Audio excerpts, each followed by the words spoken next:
গত এক সপ্তাহ ধরে ডোনাল্ড ট্রাম্পের যে কি হয়েছে, তিনি একটার পর একটা সত্য কথা বলে যাচ্ছেন। গোটা বিশ্ববাসী অবাক যে ডোনাল্ড ট্রাম্পের হলোটা কি।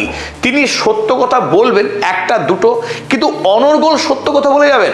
তিনি কদিন আগে বললেন আমেরিকা যুক্তরাষ্ট্র না থাকলে ইসরায়েল বলে কোনো দেশ থাকতো না। তিনি বললেন বেঞ্জামিন নেতানিয়াহুকে গোটা পৃথিবী ঘৃণা করে, এও বললেন ইসরায়েলকে ঘৃণা করে পৃথিবী। তারপরে দেখুন আরো একটি মজার খবর, তিনি গতকাল বললেন যে সব দেশের যদি ব্যালিস্টিক মিসাইল থাকতে পারে তবে ইরানের কেন নয়। প্রশ্ন কাকে ছুড়লেন? খোদ গণহত্যাকারী বেঞ্জামিন নেতানিয়াহুকে।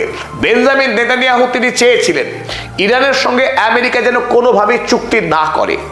ব্যাস, যখন মানাতে পারলেন না ট্রাম্পকে, তখন বললেন চুক্তি হোক আমেরিকা এবং ইরানের, তবে চুক্তি হতে হবে তার দেওয়া শর্তে।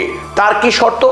এক নম্বর শর্ত, মধ্যপ্রাচ্যে একমাত্র ইসরায়েলেরই কেবল পারমাণবিক বোমা থাকবে, আর কোনো দেশ পারমাণবিক বোমা বানাতে পারবে না। ইরানকে কোনোভাবেই পারমাণবিক বোমা বানাতে দেওয়া যাবে না, ফাইন। এবং ইরানের কাছে যে সমস্ত এনরিচড ইউরেনিয়াম আছে সেটা তুলে দিতে হবে আমেরিকা বা ইসরায়েলের হাতে। এবং দুই নম্বর বড় শর্ত, ইরানের কাছে ব্যালিস্টিক মিসাইল রাখা যাবে না, কোনোভাবেই সে 1000 কিলোমিটারের বেশি দূরপাল্লাগামী মিসাইল তৈরি করতে পারবে না। এবং ইরানে এই মুহূর্তে যত মিসাইল রয়েছে দূরপাল্লাগামী, সমস্ত মিসাইলকে ধ্বংস করতে হবে। আর এই ধ্বংস করবার জন্য ইসরায়েল এবং আমেরিকাকে অনুমতি দিতে হবে। তারা ইরানে প্রবেশ করবে এবং সমস্ত মিসাইলকে ধ্বংস করবে, তারপর চুক্তি করবে ইরানের সঙ্গে। গণহত্যাকারী প্রধানমন্ত্রী বেঞ্জামিন নেতানিয়াহুর স্বপ্ন দেখুন, শুনলেও ভিমরি খেতে হয়। আর যাতে আমেরিকা এবং ইরানের চুক্তি না হয় তার জন্য লেবাননে নতুন করে ভয়ঙ্করভাবে গণহত্যার তেজ বাড়িয়ে দিলেন। কারণ এই গণহত্যা না করলে তাকে জেলে যেতে হবে, ভোটে হারতে হবে। ভোটেও তিনি হারতে চাইছেন না, জেলে তো তিনি যাবেনই না। সুতরাং তাকে একটাই পথ খোলা, যুদ্ধ খেলা করা, গণহত্যা চালানো। এই খেলা করতে গিয়ে ডোনাল্ড ট্রাম্পকে তিনি রীতিমতো বেকায়দায় ফেলতে বসেছিলেন। ডোনাল্ড ট্রাম্প শেষ পর্যন্ত সম্বিত ফিরে পেয়েছেন, তার কাণ্ডজ্ঞান ফিরে পেয়েছেন এবং তিনি বুঝতে শিখেছেন যদি এই রক্ত পিপাসুর সঙ্গে তিনি থাকেন, আগামী দিনে আমেরিকায় তার রাজনৈতিক ভবিষ্যৎ শেষ।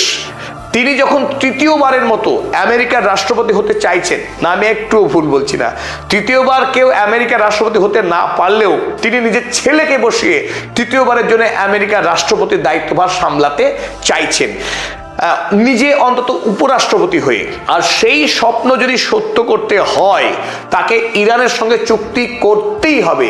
কারণ ইরান হরমুজ প্রণালী দখল নিয়ে গোটা পৃথিবীকে ইতিমধ্যেই বিকল করে দিয়েছে। ইরান একটি আশ্চর্যজনক দেশ।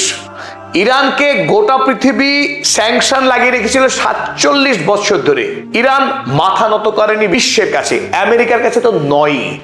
এদিকে ইরান এই যুদ্ধের কয়টা দিন শুধুমাত্র হরমুজ প্রণালী দখল করে রাখলো, আর তাতেই গোটা পৃথিবীর অর্থ ব্যবস্থা হুড়মুড় করে তাসের ঘরের মতো ভেঙে পড়লো। এখানেই বোঝা যায় ইরান তার শক্তি কতখানি। তাই ইরান সম্পর্কে এখন ডোনাল্ড ট্রাম্প ভূয়সী প্রশংসা করছেন এবং তিনি বললেন এত বড় শক্তিশালী দেশ যে আমেরিকার সমস্ত সামরিক ঘাঁটিতে মিসাইল মেরে উড়িয়ে দিতে পারে, সেই দেশের কাছে মিসাইল থাকবে না? তাও কি হয়? সব দেশেরই যখন আছে ইরানেরও থাকবে।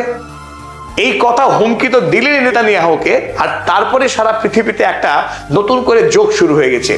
ডোনাল্ড ট্রাম্প কাল আবার বলবেন না তো যে সব শক্তিশালী দেশেরই তো পারমাণবিক বোমা আছে, তো ইরানের কাছে থাক।